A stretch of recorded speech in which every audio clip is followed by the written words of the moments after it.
ओंकारबीजरूपाय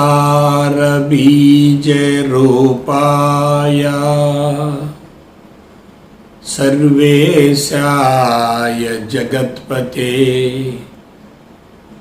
प्रथमाय नमस्तुभ्यं सत्यसाई गणाधिपा। ओम साईश्वराय विद्महे सत्यदेवाय धीमहि तन्नः सर्वा प्रचोदयात्। ओम शांति शांति शांति। हरि ओम। श्री गुरुभ्यो नमः। हरि ओम। जय गुरुदेव। ओम श्री साईराम। అనంత ప్రేమ స్వరూపులారా, ఈరోజు 8వ అంతర్జాతీయ యోగా దినోత్సవం. ఈ సందర్భంగా మీ అందరికీ శ్రీ సత్యసాయి ధ్యాన మండలి వారి శుభాకాంక్షలు, శుభాభినందనలు తెలియజేస్తున్నాం. నరేంద్ర మోడీ గారు ప్రధానమంత్రిగా బాధ్యతలు స్వీకరించిన తర్వాత యోగాను గురించి, యోగా యొక్క ఆవశ్యకతను గురించి అన్ని కోణాల నుంచి లోతుగా అధ్యయనం చేసి దానిలో ఉన్నటువంటి విశిష్టతను, ఔన్నత్యాన్ని గుర్తించి ప్రపంచ మానవాళికి అందరికీ అది తప్పనిసరిగా అవసరం అనేటటువంటి భావనతో ఐక్యరాజ్య సమితిలో తీర్మానాన్ని ప్రతిపాదించి జూన్ 21వ తేదీని అంతర్జాతీయ యోగా దినోత్సవంగా ప్రకటించడం జరిగింది. అందుకు మనం వారిని మనస్ఫూర్తిగా అభినందించాలి. ఎందుకంటే క్రీస్తు పూర్వం నాడే భారతదేశంలో ఆధ్యాత్మికతను గురించి, యోగాని గురించి విస్తృతమైనటువంటి ప్రచారం జరిగింది. ఆధ్యాత్మిక మార్గం అనేదే మానవ జాతికి శరణ్యం అనేటటువంటి విషయాన్ని గురించి భారతీయులు అవగాహన గావించుకున్నారు. అటువంటి ఆధ్యాత్మికతకు చక్కని రాచబాట యోగా. యోగాలో పరాకాష్ఠ దశ సమాధి. అటువంటి సమాధి స్థితిని అందుకోవాలంటే ఒక మార్గం కావాలి. ఆ మార్గమే యోగ మార్గం. ప్రపంచవ్యాప్తంగా అనేక రకాల యోగ విధానాలు ప్రాచుర్యంలో ఉన్నాయి, ప్రచారం గావించబడుతూ ఉన్నాయి. కానీ అన్ని యోగాలకు మూలం మరియు ఆధారం ఏమిటంటే ఆధ్యాత్మికతే. ఆధ్యాత్మికతను అనంతమైన, లోతు తెలియని మహాసముద్రం అనుకుంటే ఆ సముద్రంలో కలిసేటటువంటి నదులన్నీ కూడా యోగాలు అవుతాయి. యోగాలు చాలా ఉన్నాయి, కానీ ఆధ్యాత్మికత మాత్రం ఒక్కటే. ఉదాహరణకు మీరు భగవద్గీతను పరిశీలించండి. భగవద్గీతలో 18 అధ్యాయాలు ఉన్నాయి. ప్రతి అధ్యాయానికి ఒక పేరు పెట్టబడింది. ఆ పేరు చివరిలో ఏముంది? యోగము అని ఉంది. అర్జున విషాద యోగంతో భగవద్గీత ప్రారంభించబడింది. మోక్ష సన్యాస యోగంతో అది ముగిసింది. కాబట్టి యోగా అనేది చాలా విశిష్టమైనది. అది ఒక రకంగా మానవాళికి తప్పనిసరిగా అవసరమే. ఈ సందర్భంగా మీకు ఒక విషయాన్ని తెలియజేస్తాను. ప్రపంచ దేశాలన్నింటిలోకెల్లా భారతదేశపు నైసర్గిక స్వరూపం ప్రత్యేక తరహాలో ఉంది. భారతదేశంలో విభిన్న జాతుల వృక్షాలున్నాయి. అనంతమైనటువంటి జాతులతో కూడినటువంటి జంతు సముదాయం ఉంది. వృక్ష సముదాయాన్ని ఫ్లోరా అనుకుంటే జంతు సముదాయాన్ని ఫానా అంటారు. ప్రపంచంలో ఏ దేశంలో లేనటువంటి అనుకూలమైన పవిత్రమైనటువంటి వాతావరణం భారతదేశంలో ఉంది. పవిత్రమైనటువంటి అనుకూలమైనటువంటి విభిన్న జాతులతో కూడినటువంటి ప్రత్యేక తరహా వాతావరణం ఎక్కడైతే ఉంటుందో అక్కడ మానవుల యొక్క అంతరంగంలో కూడా అద్భుతమైనటువంటి పరిణామం జరుగుతుంది.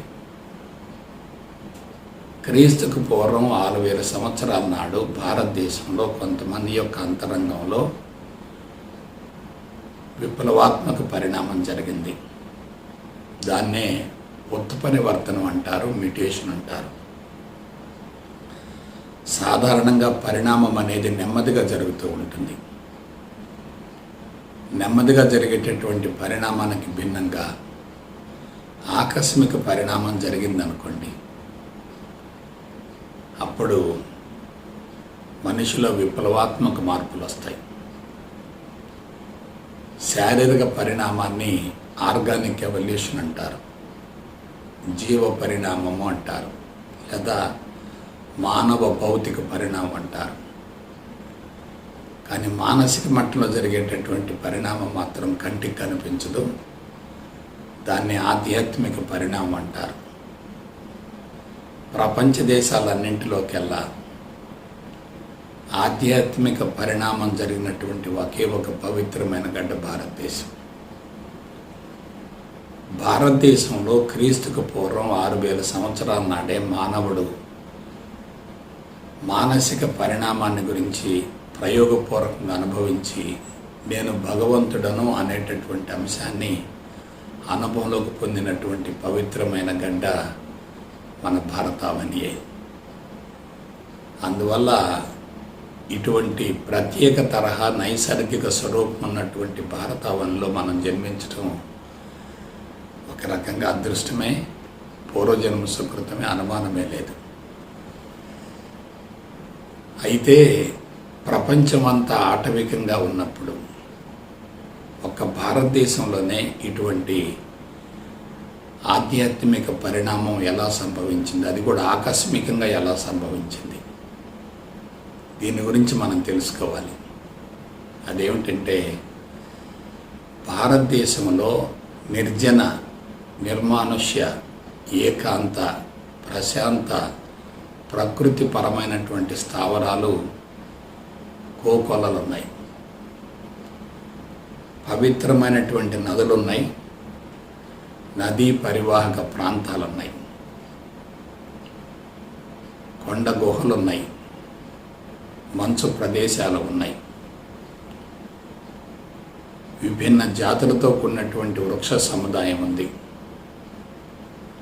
అలాగే జంతువులు కూడా విభిన్న జాతులుగా ఉండి వృక్ష సముదాయాన్ని ఉపయోగించుకుంటూ వస్తున్నాయి. ఈ విధంగా ప్రపంచమంతటిలో ప్రత్యేక తరహా నైసర్గిక స్వరూపం ఉన్నటువంటి ఒకే ఒక పవిత్రమైన గడ్డ మన భారతదేశం. పరిసరాలు పవిత్రంగా ఉన్నప్పుడు అంతరంగంలో అద్భుతమైన మార్పు జరుగుతుంది. పరిసరాలు కలుషితంగా ఉన్నప్పుడు, అంతరంగం పవిత్రంగా ఉన్నప్పటికీ కాలగమనంలో అది కూడా కలుషితంగా మారుతుంది.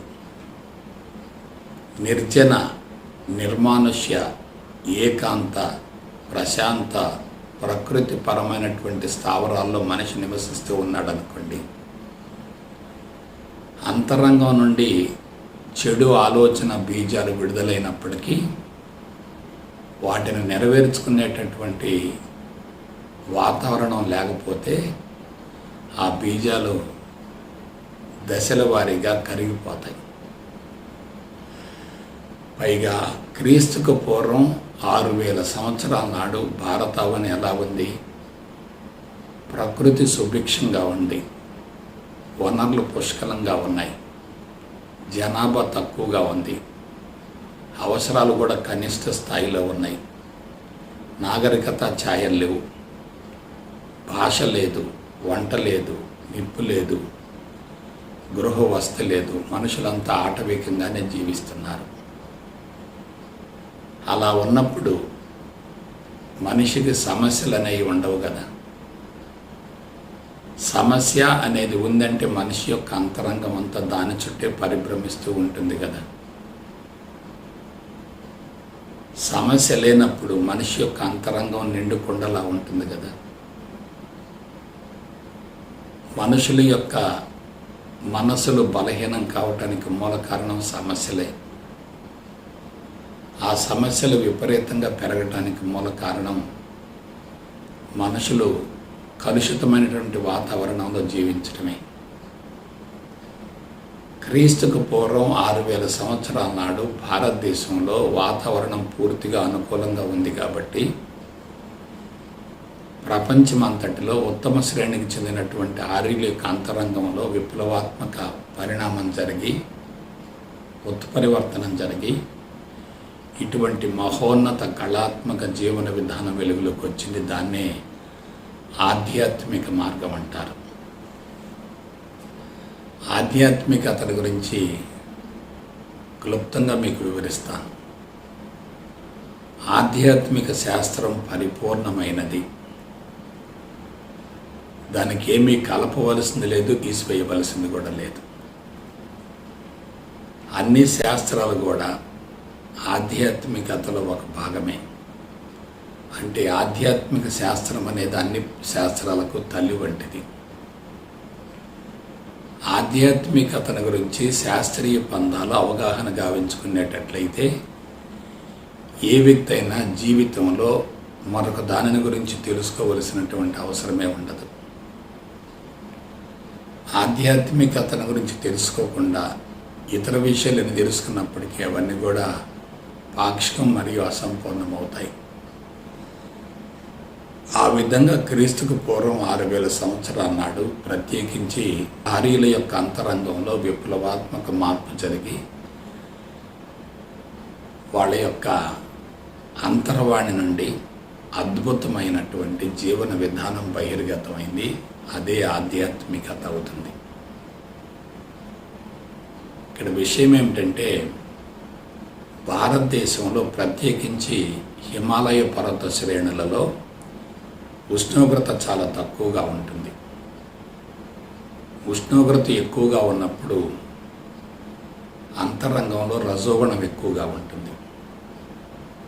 ఉష్ణోగ్రత తక్కువగా ఉన్నప్పుడు కామం కానీ, క్రోధం కానీ, లోభం కానీ, మోహం కానీ, మదం కానీ, మాత్సర్యం కానీ ఉండవు. కాబట్టి ఎందువలన పరిసరాలు పవిత్రంగా ఉన్నాయి, వనరులు పుష్కలంగా ఉన్నాయి, ప్రకృతి సుభిక్షంగా ఉంది, నాగరికత ఛాయలు లేవు, మనుషులంతా ఆటవికంగా ఉన్నారు. కాబట్టి అంతరంగంలో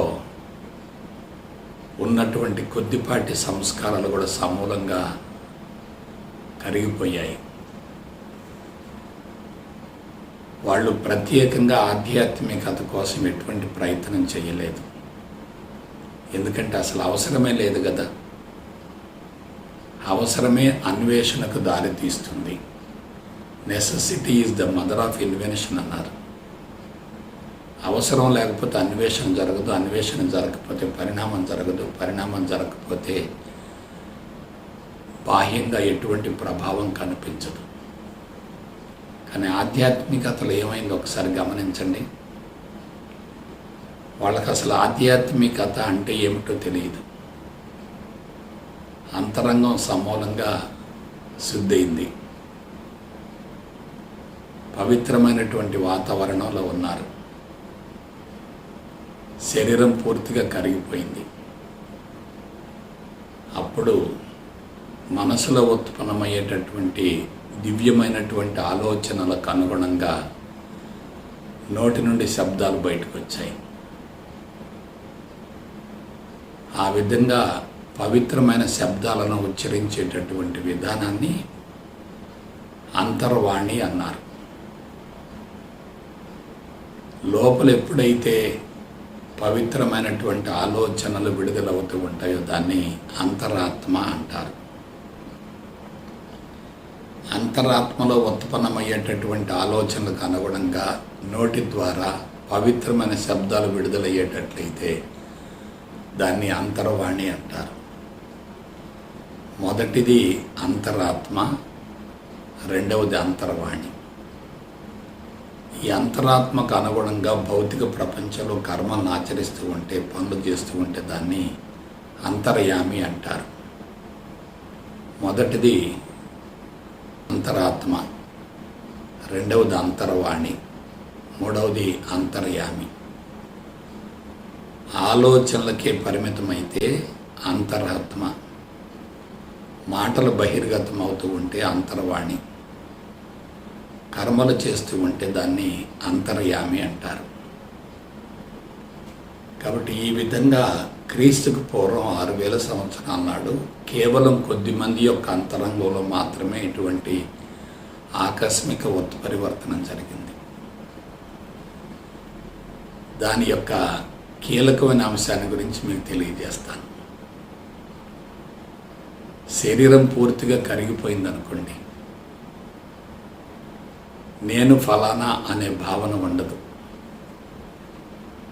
నేను ఏమీ కాను అనే భావన ఉంటుంది. ఎప్పుడైతే నేను ఏమీ కాను అనే భావన ఉంటుందో ఆ వ్యక్తి యొక్క ప్రజ్ఞ అనంతంగా విస్తరిస్తుంది, విశ్వవ్యాపితం అవుతుంది. దాన్నే నేనే సర్వం, నేనే విశ్వం, విశ్వమే నేను అనే భావన కలుగుతుంది. అటువంటి స్థితిలో ఇక శరీరం అనేది ఉండదు, అది విశ్వ శరీరంగా మారుతుంది. మనిషి ఏ స్థితికి వెళతాడు? ఆత్మస్థితికి వెళతాడు. ఆత్మస్థితి నుండి ప్రపంచాన్ని కళ్ళు మూసుకొని దర్శించగలిగితే, ఆత్మస్థితి నుండి ప్రపంచాన్ని కళ్ళు మూసుకొని దర్శించగలిగితే దాన్ని ఏమంటారు? ఆత్మదృష్టి అంటారు. ఆత్మస్థితి, ఆత్మదృష్టి. మనం భౌతిక నేత్రాలతో ప్రపంచాన్ని చూస్తున్నాం అనుకోండి, దాన్ని భౌతిక దృష్టి అంటారు. ఇది కేవలం 5 కిలోమీటర్లు మాత్రమే ఉంటుంది. కానీ ఆత్మస్థితికి చేరిన తర్వాత విశ్వ శరీరం ద్వారా, ఆత్మదృష్టి ద్వారా ప్రపంచాన్ని చూడగలిగితే ఆత్మ ఎంతవరకు వ్యాపించి ఉంటుందో అంతవరకు ప్రపంచం కనిపిస్తూనే ఉంటుంది. ఎలా కనిపిస్తుంది? భౌతిక నేత్రాల ద్వారా కానే కాదు, అంతరశిక్షువుల ద్వారా కనిపిస్తుంది. ఆత్మస్థితికి చేరిన తర్వాత కనిపించేటటువంటి స్థూల జగత్తు మొత్తం కూడా భగవంతుని ప్రతిరూపంగా గోచరిస్తుంది. ఆధ్యాత్మికతలో ఉన్నటువంటి కీలకమైనటువంటి అంశం ఏంటంటే, మన అంతరంగ స్థితిని బట్టి, స్థాయిని బట్టి బాహ్య ప్రపంచం కనిపిస్తూ ఉంటుంది. అంతరంగం కలుషితంగా ఉందనుకోండి, బాహ్య ప్రపంచం, భౌతిక ప్రపంచం కలుషితంగా కనిపిస్తుంది. అంతరంగం పవిత్రంగా ఉందనుకోండి, స్థూల ప్రపంచం పవిత్రంగా కనిపిస్తుంది. అసలు శరీరమే లేదనే భావన కలిగిందనుకోండి, కనిపించే స్థూల జగత్తు అంతా కూడా భగవంతునికి ప్రతిరూపంగా గోచరిస్తుంది. కాబట్టి మనం జాగ్రత్తగా విశ్లేషించుకునేటట్లయితే ఆధ్యాత్మికతలో ఉన్నటువంటి కీలకమైన అంశం ఏంటంటే, ప్రపంచాన్ని మార్చడం కాదు, బాహ్య ప్రపంచాన్ని గురించి ఆలోచించడం కాదు, మన అంతరంగాన్ని శుద్ధి చేసుకోవటమే. అంతరంగం శుద్ధి అవుతూ ఉందనుకోండి, బాహ్య ప్రపంచంలో మార్పు వచ్చినట్లుగా మనకి గోచరిస్తుంది. అంతరంగం కలుషితంగా ఉందనుకోండి, బాహ్య ప్రపంచంతో విడరాని బంధం ఏర్పడుతుంది. బాహ్య ప్రపంచం అంతా కూడా కలుషితంగా కనిపిస్తుంది. అందుకే ఆధ్యాత్మికతను ఏమన్నారు? ఆత్మ విజ్ఞాన శాస్త్రం అన్నారు, సైంటిఫిక్ సెల్ఫ్ నాలెడ్జ్ అన్నారు. కాబట్టి ఈ సైంటిఫిక్ సెల్ఫ్ నాలెడ్జ్ ద్వారా ఏమవుతుంది? తన అంతరంగాన్ని శుద్ధి చేసుకునే అవకాశం కలుగుతుంది. కాబట్టి ఆధ్యాత్మికత అంటే అంతరంగాన్ని సమూలంగా శుద్ధి గావించుకొని ఆత్మస్థితికి చేరి ఆత్మ దృష్టి ద్వారా కనిపించేటటువంటి స్థూల జగత్తును నడిపించేటటువంటి పరమాత్మను రెండింటిని కూడా భగవంతునిగా భావిస్తూ పవిత్రమైనటువంటి శబ్దాల ద్వారా ఆ విషయాన్ని ప్రపంచానికి తెలియజేయటమే. అంటే ముందు మన అంతరంగాన్ని శుద్ధి చేసుకోవాలి, తర్వాత ప్రపంచాన్ని గురించి ఆలోచించాలి. ఆత్మ సేవ నుండి ఆధ్యాత్మిక సేవకు వెళ్ళాలి తప్ప ఆత్మసేవ లేకుండా ఆధ్యాత్మిక సేవకి వెళితే అది అశాస్త్రీయత అవుతుంది. ముందు స్వధర్మం, తర్వాతనే పరధర్మం. అందుకే చెప్తుంటారు, ఉద్ధరేదాత్మ నాత్మ నామ్ అంటారు, నిన్ను ఉద్ధరించుకోమంటారు. ఏ వ్యక్తి అయినా తన అంతరంగాన్ని గురించి ఆలోచించుకోకుండా బాహ్య ప్రపంచాన్ని గురించి, అందరి వ్యక్తులను గురించి అతిగా అనవసరంగా పిచ్చి పిచ్చిగా విపరీతంగా ఆలోచిస్తూ ఉంటే దాన్ని ఏమంటారంటే భౌతికవాదం అంటారు, బాహ్యముఖ ప్రయాణం అంటారు. అలా కాకుండా తనలో ఏం జరుగుతుంది, తనలో ఉన్నటువంటి లోపాలు ఏమిటి, బలహీనతలు ఏమిటి, తన అంతరంగంలో ఎటువంటి సంస్కారాలు ఉన్నాయి, ఎటువంటి జీవితాన్ని గడపాలి, ఎటువంటి జీవితాన్ని గడుపుతున్నాను అనేటటువంటి అంశాలను గురించి తన గురించి తాను లోతుగా అధ్యయనం చేసేటట్లయితే అది ఆధ్యాత్మికత అవుతుంది. ఆధ్యాత్మిక మార్గం అంత సులభమైంది, మహోన్నతమైంది మరొకటి లేదు. ఎందువలన? నీ గురించి నువ్వు తెలుసుకోవటమే ఆధ్యాత్మికత కదా. నీ గురించి నువ్వు తెలుసుకోవటం సులభం అవుతుందా? వేరే వాళ్ళ గురించి తెలుసుకోవటం సులభం అవుతుందా? నీ గురించి నువ్వు తెలుసుకోవటం చాలా సులభం. ఎందుకంటే నీ అంతరంగాన్ని గురించి నువ్వు తెలుసుకోవాలి తప్ప వేరే వాళ్ళు తెలుసుకునే అవకాశమే లేదు. అందువల్ల ఏం చేయాలి? నీ అంతరంగంలో ఎటువంటి సంస్కారాలు ఉన్నాయో, వాటి ద్వారా ఎటువంటి ఆలోచనలు వస్తున్నాయో, ఎటువంటి గుణగణాలు బహిర్గతం అవుతున్నాయో దాని గురించి లోతుగా అధ్యయనం చేయటమే ఆధ్యాత్మికత అవుతుంది. ఇప్పుడు ప్రపంచంలో ఏం జరుగుతుందో మీరు ఒకసారి గమనించండి. ఆధ్యాత్మికత మొత్తం కూడా అశాస్త్రీయంగా ఉంది, బాహ్యముఖ ప్రయాణంలో ఉంది, వ్యాపారాత్మక ధోరణిలో ఉంది, భౌతికవాదపు మత్తులో ఉంది. తనను గురించి తాను ఆలోచించుకోవటం లేదు. స్వామీజీలు, బాబాలు, గురూజీలు, ఆధ్యాత్మిక సంస్థలు, ఆధ్యాత్మిక సంఘాలతోటి, వ్యక్తులతోటి, సాధకులతోటి విడరాని సంబంధం ఏర్పరచుకుంటున్నారు. అంటే ఒక మాటలో చెప్పాలంటే ఆధ్యాత్మికత మొత్తం కూడా బంధాలను పెంచుతుంది, బాహ్యముఖ ప్రయాణాన్ని పెంచుతుంది, భౌతికవాద మత్తును పెంచుతుంది, కార్పొరేట్ కల్చర్లో ఉంది, కమర్షియల్గా ఉంది. ఇవాళ ఆధ్యాత్మిక మార్గం వైపుకి ఎవరు పరుగులు పెడుతున్నారు? అంతా మేధావులే పరుగులు పెడుతున్నారు, తెలిసినటువంటి వాళ్ళే పరుగులు పెడుతున్నారు. అందుకు మూల కారణం ఏంటి? వాళ్ళు అసంతృప్తిగా ఉన్నారు, అశాంతిగా ఉన్నారు, అంతరంగం పూర్తిగా కలుషితమైంది, లోపాలు బలహీనతలు విపరీతంగా ఉన్నాయి, వ్యక్తిత్వం పూర్తిగా కుంచుకుపోయింది, నేను నాది నాకనే స్వార్థం పెరిగింది, సొంత ప్రపంచాన్ని సృష్టించుకుంటున్నారు, ఆ ప్రపంచంలో పూర్తిగా బందీ అవుతున్నారు, దాని నుంచి బయటపడలేకపోతున్నారు, బయట ఉన్నటువంటి వ్యక్తులను లోపలకు స్వీకరించలేకపోతున్నారు. ఈ విధంగా మనుషులంతా మోహబంధాలలో చిక్కుకొని అసంతృప్తిని పెంచుకొని, అశాంతిని పెంచుకొని, అనారోగ్యం పాలై జీవితకాలం కుదించబడుతూ జీవితం పూర్తిగా నిర్వీర్యమైపోతుంది. కాబట్టి దాని నుంచి బయటపడటం కోసం మేధావులంతా పరుగులు తీస్తున్నారు. ఆ విధంగా ఇటీవల కాలంలో గత 50 సంవత్సరాలుగా ఆధ్యాత్మికతకు విపరీతంగా డిమాండ్ పెరిగింది. ఎందుకంటే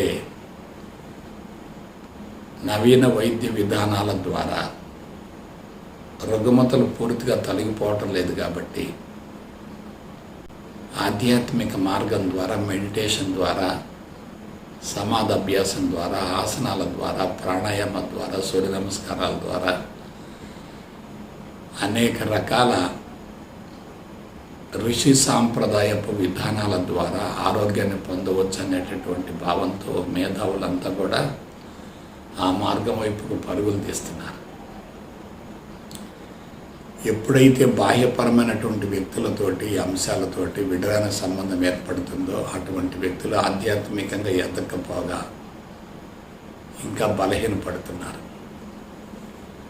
అందుకే గత కొన్ని వందల సంవత్సరాలుగా, కొన్ని శతాబ్దాలుగా ప్రపంచవ్యాప్తంగా ముమ్మరంగా ఆధ్యాత్మిక ప్రచారం జరుగుతున్నప్పటికీ మనుషులలో మార్పు రాకపోవడానికి మూల కారణం అంతర్ముఖం తగ్గిపోవటం, బాహ్యముఖం పెరిగిపోవటం. అంతర్ముఖ ప్రయాణం పెరుగుతుందంటే అంతరంగం శుద్ధి అవుతున్నట్లే. బాహ్యముఖ ప్రయాణం పెరుగుతుందంటే బంధాలు పెరుగుతున్నట్లే, బంధాలు బలోపేతం అవుతున్నట్లే. బంధాలు బలోపేతం అవుతున్నాయంటే అందుకు మూల కారణం ఏంటి? అంతరంగంలో అసంతృప్తి విపరీతంగా ఉండటమే. మనుషులు ఆధ్యాత్మికత పేరుతోటి బాహ్యముఖ ప్రయాణాన్ని పెంచుకోవటమే. ఎవరైతే తనను గురించి తాను తెలుసుకునే ప్రయత్నం చేస్తారో వాళ్ళలో తప్పనిసరిగా మార్పు వస్తుంది. ఇక్కడ కీలకమైన అంశం ఏంటంటే నీ గురించి నువ్వు తెలుసుకున్న మరుక్షణమే అందరిని గురించి, అన్నింటిని గురించి తెలిసిపోతుంది. నీ అంతరంగాన్ని సమూలంగా శుద్ధి గావించుకోగలిగితే అందరి అంతరంగాలను గురించి నీకు అవగాహన కలుగుతుంది. నీ మనస్తత్వాన్ని గురించి నువ్వు అవగాహన గావించుకోగలిగితే అందరి మనస్తత్వాలను గురించి తెలుసుకోగలుగుతావు. నీ మనసు మీద నువ్వు పట్టు సాధించగలిగితే అందరి మనసులను కూడా జయించగలుగుతావు. నిన్ను నువ్వు కంట్రోల్ చేసుకోగలిగితే అందరినీ కంట్రోల్ చేయగలుగుతావు. నీ అంతరంగాన్ని గురించి నీకు అవగాహన కలిగితే అందరి అంతరంగాల గురించి నీకు అవగాహన కలుగుతుంది. కాబట్టి ముందు స్వధర్మం, ఆ తర్వాతనే పరధర్మం. ఇప్పుడు ప్రపంచంలో ఏం జరుగుతుంది? అంతరంగాన్ని శుద్ధి చేసుకునేటటువంటి కార్యక్రమాలు తగ్గిపోతున్నాయి. ప్రపంచాన్ని మార్చే ప్రయత్నాలు పెరుగుతున్నాయి. అంతరంగాన్ని శుద్ధి చేసుకోకుండా, అంతరంగం పవిత్రంగా లేకుండా బాహ్య ప్రపంచాన్ని శుద్ధి చేయడం సాధ్యమవుతుందా? సాధ్యమయ్యే ప్రసక్తి లేదు. కాబట్టి ఆధ్యాత్మికతలోకి ప్రవేశించినటువంటి వాళ్ళు పరిణతి చెందలేకపోవడానికి మూల కారణం ఏంటంటే వాళ్ళు ప్రపంచాన్ని మార్చాలనుకుంటున్నారు, ప్రపంచాన్ని సరిచేయాలనుకుంటున్నారు. ప్రపంచాన్ని మార్చడం ద్వారానే ఆనందం కలుగుతుంది అనుకుంటున్నారు. అది వాస్తవం కానే కాదు. ఒక వ్యక్తి మరొక వ్యక్తిని మార్చడం అనేది ఊహించినంత సులభం మాత్రం కాదు. ఎందువల్ల? ఎవరి మూల నిర్మాణం వారికి ఉంటుంది. కేవలం సమాచారం ద్వారానో, శిక్షణ తరగతుల ద్వారానో ఒక వ్యక్తి యొక్క మూల నిర్మాణాన్ని మార్చడం సాధ్యం కానే కాదు. మన అంతరంగాన్ని మార్చుకుంటే ప్రపంచం మన వైపుకు ఆకర్షింపబడుతుంది. మన అంతరంగాన్ని మార్చుకోకుండా ప్రపంచాన్ని మార్చేటటువంటి ప్రయత్నం చేస్తుంటే ప్రపంచం మనకు దూరం అయిపోతుంది. ఎందువలన? మనలో అనుభవం లేదు కదా.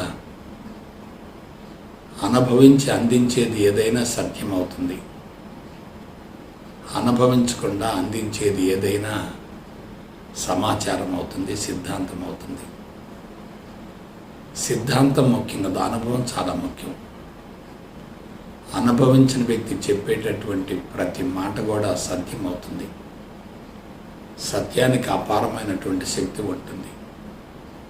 అంతరంగం కలుషితంగా ఉందనుకోండి, ప్రపంచంలోకి వెళితే మనం కలుషితాన్నే ప్రపంచానికి ఇస్తాం, ప్రపంచం మళ్ళీ తిరిగి మనకి కలుషితాన్నే ఇస్తుంది కదా. మనం అసంతృప్తిగా ఉండి ప్రపంచంలోకి వెళితే అసంతృప్తినే ఇస్తాం, మళ్ళీ తిరిగి అసంతృప్తినే పొందుతాం. మనకు జబ్బులు ఉన్నాయి, ఆ జబ్బులతో మనం ప్రపంచంలోకి వెళ్ళామనుకోండి, ప్రపంచంలో ఉన్నటువంటి వ్యక్తుల యొక్క రుగ్మతలను మనం ఏ విధంగా తొలగించగలుగుతాం. అందువల్ల ఇవాళ ఆధ్యాత్మికత మొత్తం ఎలా ఉంది? అశాస్త్రీయంగా ఉంది, అన్సైంటిఫిక్గా ఉంది, భౌతికవాదపు మత్తులో ఉంది, బంధాలను పెంచుతుంది, మనుషులను పరిమితం చేస్తుంది. బంధాలను కరిగించుకునేటటువంటి విధానంలో మనం బంధాలను పెంచుకోవటం అంటే అది అశాస్త్రీయతే కదా. దీని గురించి నేను ఆధ్యాత్మిక మార్గంలో ప్రవేశించిన దగ్గర నుంచి లోతుగా కసరత్తు చేస్తూనే ఉన్నాను. గత 3 దశాబ్దాలుగా ఆధ్యాత్మిక మార్గంలో ప్రవేశించిన తర్వాత దానిని గురించి అన్ని కోణాల నుంచి లోతుగా అధ్యయనం చేశాను. అశాస్త్రీయత ఉన్న చోట సాధకులకు న్యాయం జరగదు. వ్యాపారాత్మకత ఉందంటే ఆధ్యాత్మిక పురోభివృద్ధికి అవకాశమే లేదు. కమర్షియాలిటీ ఉన్న చోట స్పిరిచువాలిటీకి అవకాశమే ఉండదు. ఆర్థికపరమైనటువంటి అంశాలు ఆధిక్యతను సంతరించుకున్న చోట ఆధ్యాత్మికత ఎందుకుంటుందో ఒకసారి ఆలోచించండి. అందుకే భారతదేశంలో విపరీతంగా ఆధ్యాత్మిక ప్రచారం జరుగుతుంది. భారతదేశం నుండి అనేక సంస్థలు ఇతర దేశాలకు విస్తరిస్తున్నాయి. ఒక విషయం చెప్పండి, మన దేశాన్ని మనం ఉద్ధరించుకోకుండా ఇతర దేశాలకు వెళ్ళి వాళ్ళని ఉద్ధరించేది ఏమిటి? మన దేశంలో మనం వైఫల్యం చెందినప్పుడు ఇతర దేశాలను మనం ఏ విధంగా ఉద్ధరించగలుగుతాం? మన దేశంలో పరిష్కరించలేనటువంటి సమస్యలు విపరీతంగా ఉన్నాయి కదా. అందుకు మూల కారణం ఏంటి? మహోన్నత కళాత్మక జీవన విధానమైనటువంటి ఆధ్యాత్మికత మొత్తం కూడా అశాస్త్రీయంగా ఉండటమే కదా, వ్యాపారాత్మక ధోరణిలో ఉండటమే కదా. అది ఎంత ప్రమాదకరం ఆలోచించండి. సంస్థలు స్థాపిస్తున్నారు, ఇతర దేశాలకు విస్తరిస్తున్నారు. మరి భారతదేశంలో ఎందుకు సమస్యలు పెరుగుతున్నాయి? భారతదేశపు సమస్యలను పరిష్కరించలేకపోతే ఇతర దేశాల సమస్యలను ఎలా పరిష్కరించగలుగుతారు? అంటే ఇటువంటి వాళ్ళంతా కూడా భౌతికపరమైన విస్తరణ మీద దృష్టిని కేంద్రీకరిస్తున్నారు తప్ప అందులో ఉన్నటువంటి అశాస్త్రీయతను గురించి ఆలోచించడం లేదు. నేను ప్రారంభం నుంచి దీని గురించి ఎంతో మదన పడ్డాను, ఘర్షణ పడ్డాను. తప్పనిసరిగా ఆధ్యాత్మికతను శాస్త్రీయ పంథాలో అందించాలనేటటువంటి ఒక సుదీర్ఘమైనటువంటి యజ్ఞం చేపట్టాను. ఆ యజ్ఞంలో యోగాను గురించి స్పష్టంగా తెలుసుకోగలిగాను. యోగాలో ఉన్నటువంటి ఔన్నత్యాన్ని గురించి అవగాహన గావించుకున్నాను. యోగాలో ఉన్నటువంటి ప్రమాదాన్ని గురించి తెలుసుకున్నాను. ఒక వ్యక్తిలో ఉన్నటువంటి బలహీనతలను గురించి తెలుసుకోవాలి, ఆ వ్యక్తిలో ఉన్నటువంటి ఔన్నత్యాన్ని గురించి తెలుసుకోవాలి, బలహీనతలను తొలగించుకోవాలి, ఔన్నత్యాన్ని పెంపొందించుకోవాలి. అలాగే ఆధ్యాత్మిక మార్గంలో కూడా అశాస్త్రీయత ఉంది కాబట్టి, మూఢనమ్మకాలు ఉన్నాయి కాబట్టి, సెంటిమెంట్స్ ఉన్నాయి కాబట్టి, అందరూ కూడా ప్రాథమికమైనటువంటి అంశాల్లో పూర్తిగా ఇరుక్కుపోతున్నారు కాబట్టి, ఆత్మస్థితికి చేరలేకపోతున్నారు కాబట్టి, అందుకు మూల కారణం ఏమిటి అనే దాని గురించి నేను గత 3 దశాబ్దాలుగా అన్ని కోణాల నుండి లోతుగా అధ్యయనం చేస్తూ వస్తున్నాను. నన్ను నేను ఉద్ధరించుకునేటటువంటి ప్రయత్నంలో ఎంతో కొంత మేరకు పాక్షికంగా విజయవంతమయ్యాను. అతి భయంకరమైనటువంటి రుగ్మతలతో జీవితాన్ని ప్రారంభించినప్పటికీ 7 దశాబ్దాల జీవిత కాలంలో వంశపారంపర్యంగా మా తల్లిదండ్రుల నుండి నాకు సంక్రమించినటువంటి అతి భయంకరమైనటువంటి దీర్ఘకాలిక వ్యాధుల నుండి పూర్తిగా బయటపడ్డానని చెప్పుకోవడానికి నేను గర్వపడుతున్నాను. ఎందుకంటే జెనెటికల్గా క్రోమోజోమ్స్ యొక్క డిఫెక్ట్ వలన డిఎన్ఏ ఆర్ఎన్ఏ సక్రమంగా పనిచేయనందువలన సంక్రమించేటటువంటి భయంకరమైనటువంటి వ్యాధులన్నింటినీ కూడా నేను అధిగమించగలిగాను. వయసు మళ్ళీ కొలది వ్యక్తిలో పటుత్వం తగ్గిపోతుంది, ముఖంలో కళ తగ్గుతుంది. కానీ ఆధ్యాత్మిక మార్గంలో పరిణతి చెందినటువంటి వ్యక్తి యొక్క జీవితాన్ని మీరు జాగ్రత్తగా పరిశీలించండి. శారీరక పటుత్వం పెరుగుతూ ఉంటుంది, ముఖంలో తేజస్సు కూడా పెరుగుతూ ఉంటుంది. ఆ విధంగా వంశపారంపర్యంగా మా తల్లిదండ్రుల ద్వారా నాకు సంక్రమించినటువంటి అతి భయంకరమైనటువంటి దీర్ఘకాలిక వ్యాధులను పూర్తిగా తొలగించుకోగలిగానంటే నేను అనుసరించినటువంటి విధానం శాస్త్రీయ పందాలో ఉన్నట్లే కదా. ఇప్పుడు చాలామంది దశాబ్దాల తరబడి సాధన చేస్తున్నారు, కానీ అంతరంగం శుద్ధి కావటం లేదు, ఉన్న జబ్బులు తొలగిపోవటం లేదు, అదనంగా కొత్తగా జబ్బులు వస్తున్నాయి. వయసు మళ్ళీ కొలది ముఖంలో కళాకాంతులు తగ్గిపోతున్నాయి, శరీరంలో బలహీనతలు పెరుగుతున్నాయి, శరీరం రుగ్మతలకు లోనవుతుంది. వీటన్నింటినీ పరిగణనలోనికి తీసుకున్న తర్వాత నాకు అనిపించింది ఏంటంటే, ఒక నూతన పందాల ఆధ్యాత్మికతను గురించి ప్రపంచానికి తెలియజేయాలనేటటువంటి భావంతో ఒక దృఢ సంకల్పంతో ముందుకు సాగుతున్నాను. ముందుగా మనం యోగా అంటే ఏమిటో తెలుసుకుందాం. Yoga is a science, yoga is an art, yoga is a philosophy, yoga is a technology. Yoga అనేది నిర్దిష్టమైనటువంటి శాస్త్రం. శాస్త్రీయత ఉన్న చోట అనుమానాలకు, సందేహాలకు, సంకోచాలకు, చిక్కు ప్రశ్నలకు ఎటువంటి అవకాశం ఉండదు. యోగా అంతా కూడా, ఆధ్యాత్మికత అంతా కూడా శాస్త్రయుక్తమైనదే, అందులో ఎటువంటి సందేహం లేదు.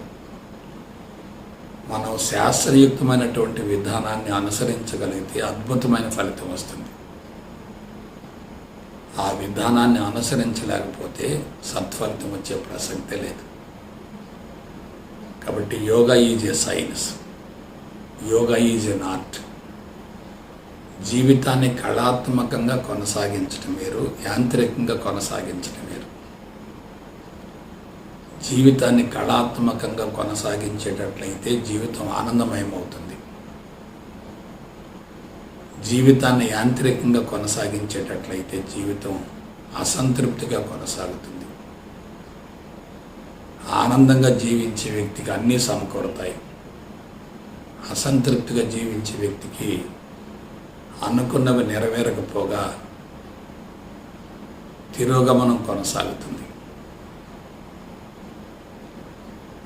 అంటే అనుకున్నవి నెరవేరకపోగా వ్యతిరేకంగా జరుగుతూ ఉంటాయి. అటువంటి వ్యక్తులు ప్రపంచంలో ఉన్నటువంటి వ్యతిరేకతను సృష్టించుకుంటారు. వాస్తవానికి అది ప్రపంచంలో ఉన్నటువంటి వ్యతిరేకత కాదు, మన అంతరంగంలో ఉన్నటువంటి వ్యతిరేకతే. అంతరంగంలో అసంతృప్తి ఉంటే బాహ్య ప్రపంచంలో వ్యతిరేకత కనిపిస్తుంది. బాహ్య ప్రపంచం సరిగా లేదనేటటువంటి భావన కలుగుతుంది. అంతరంగం శుద్ధి అయిందనుకోండి, ప్రతికూలంగా ఉన్నటువంటి బాహ్య ప్రపంచం కూడా అనుకూలంగా మారుతుంది. కాబట్టి yoga is a science, yoga is an art, yoga is a philosophy. ఇది చాలా కీలకమైనటువంటి అంశం. ఏదైనా ఒక విషయాన్ని గురించి లోతుగా అధ్యయనం చేయటం వేరు, ఉపరితలంలో చూడటం వేరు. విశ్లేషణ ఉండాలి, విచారణ ఉండాలి. విశ్లేషణ, విచారణ రెండు ఉన్నాయనుకోండి, అన్ని రకాల చిక్కుముడల నుండి మనం బయటపడవచ్చు. విశ్లేషణ, విచారణ లేవనుకోండి, మనకి తత్వం బోధపడదు. కాబట్టి జీవితాన్ని గురించి ఉపరితలంలో చూడకూడదు, లోతుగా అధ్యయనం చేయగలగాలి, విశ్లేషణ ఉండాలి, విచారణ ఉండాలి, ఆధ్యాత్మికతను గురించి కూడా లోతుగా అధ్యయనం చేయగలగాలి, విశ్లేషించుకోగలగాలి, విచారణ చేయగలగాలి. అలా చేస్తేనే సత్ఫలితం వస్తుంది. యోగా ఆకోవకు చెందింది. Yoga is a technology. ఇది చాలా కీలకమైనటువంటి విషయం.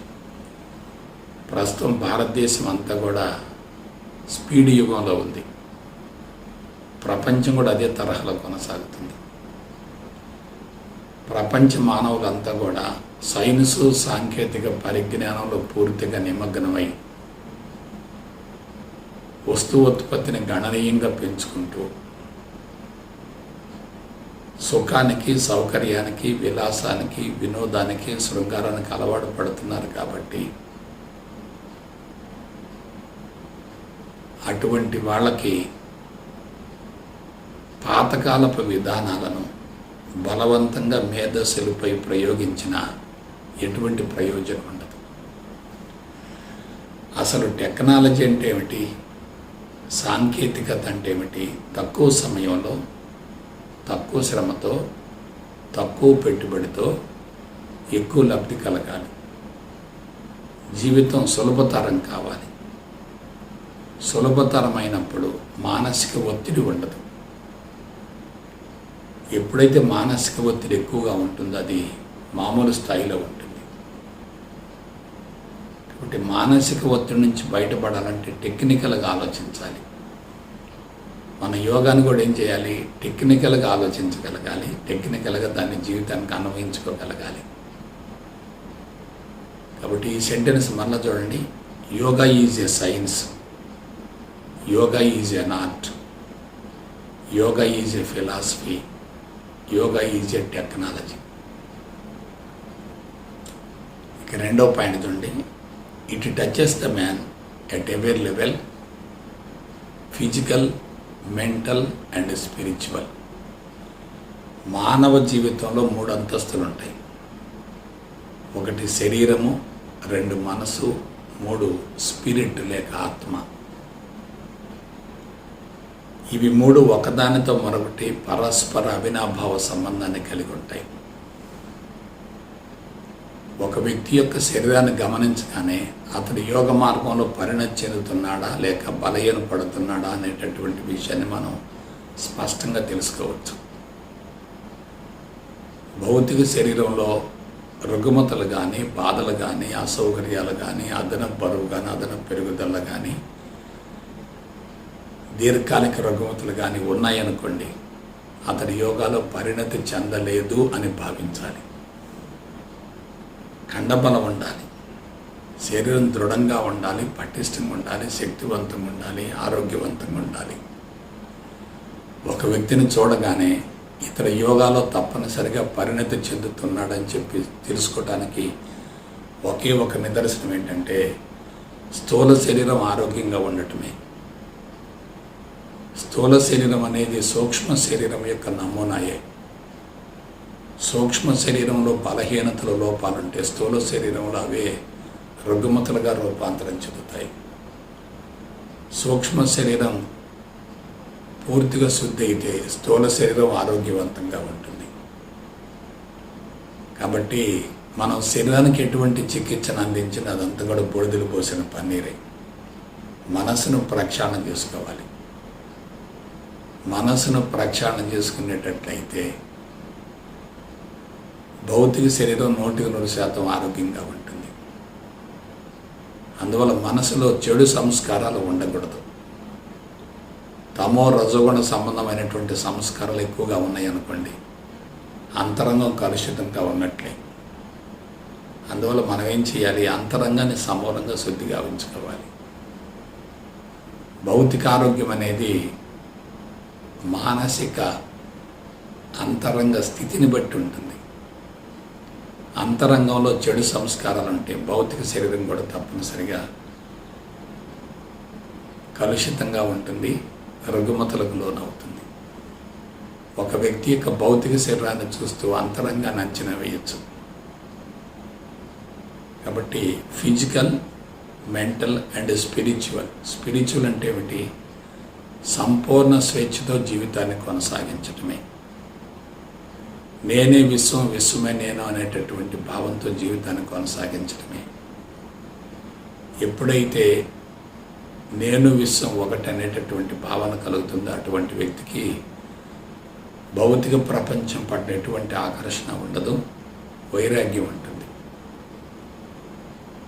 కాబట్టి వైరాగ్యం ఎప్పుడైతే సంక్రమిస్తుందో ఆ వ్యక్తికి సాధన యొక్క అవసరం ఉండదు, వేదాల యొక్క అవసరం ఉండదు, తెలుసుకోవలసినటువంటి అవసరం కూడా ఉండదు. కాబట్టి ఫిజికల్, మెంటల్ అండ్ స్పిరిచువల్. ఇక 3వ వాక్యానికి వద్దాం.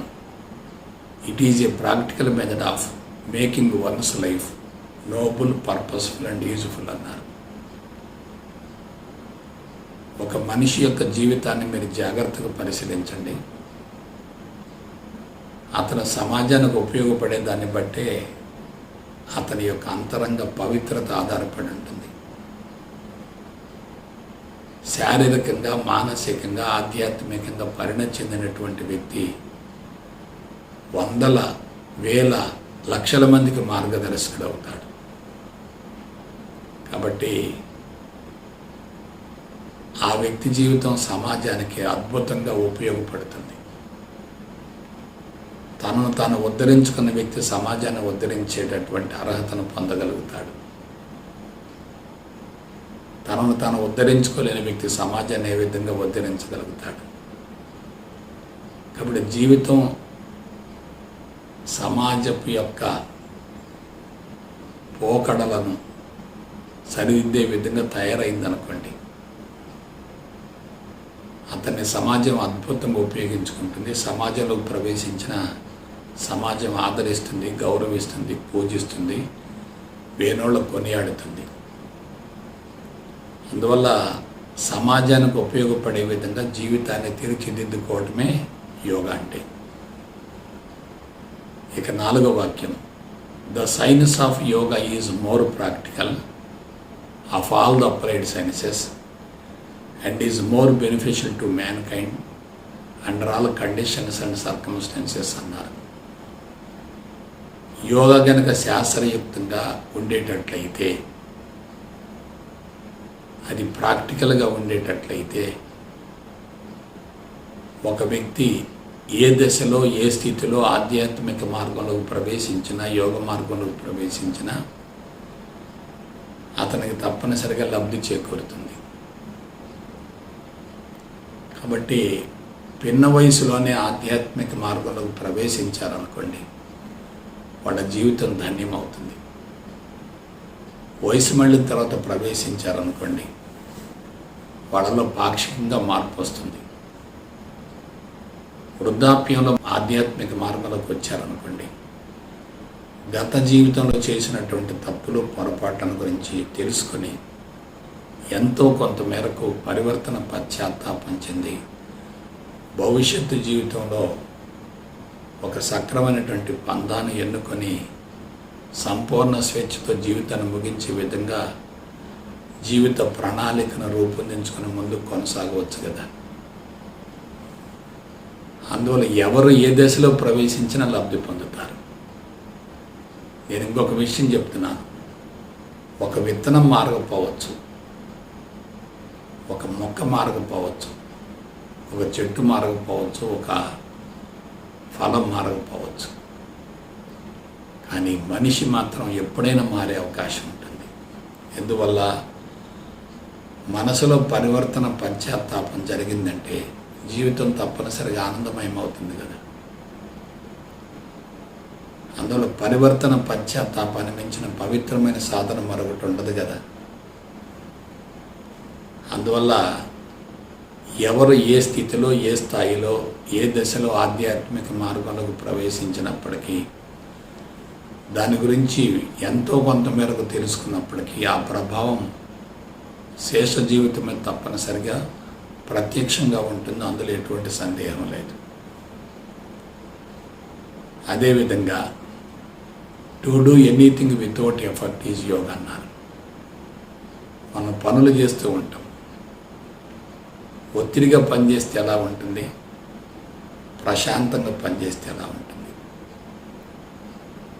సంతృప్తిగా జీవితాన్ని కొనసాగిస్తూ ఉంటే ఎలా ఉంటుంది, అసంతృప్తిగా ఉంటే ఎలా ఉంటుంది,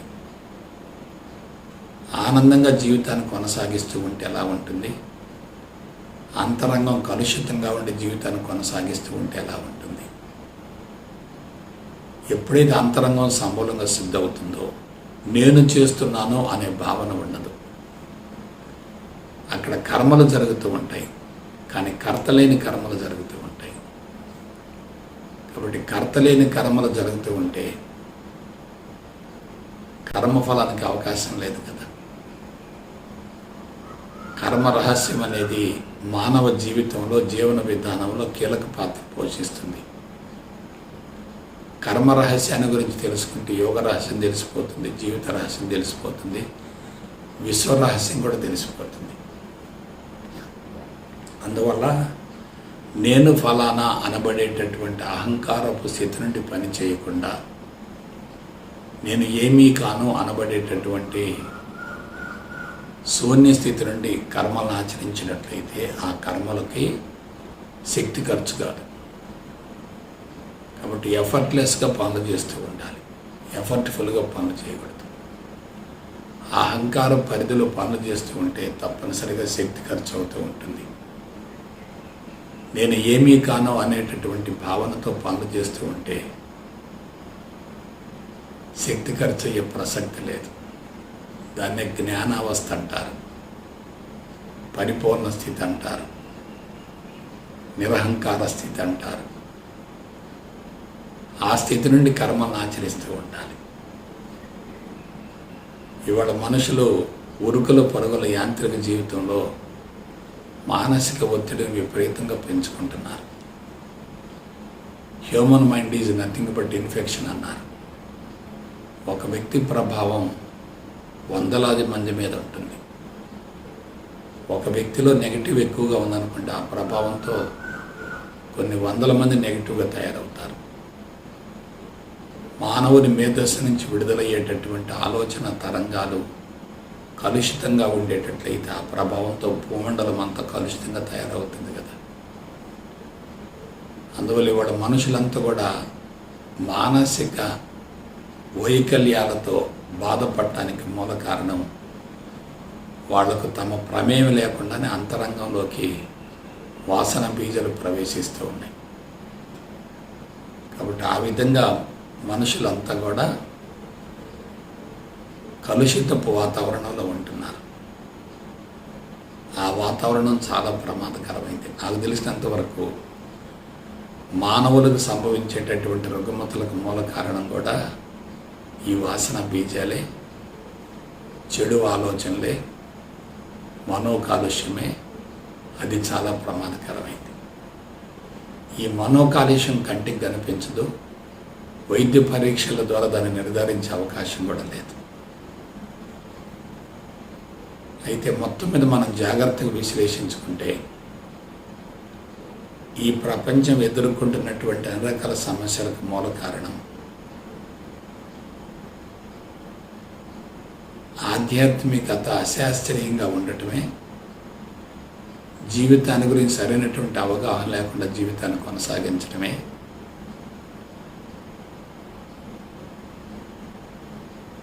జీవితాన్ని కళాత్మకంగా కొనసాగించలేకపోవటమే, జీవితాన్ని గురించి లోతుగా అధ్యయనం చేయలేకపోవటమే.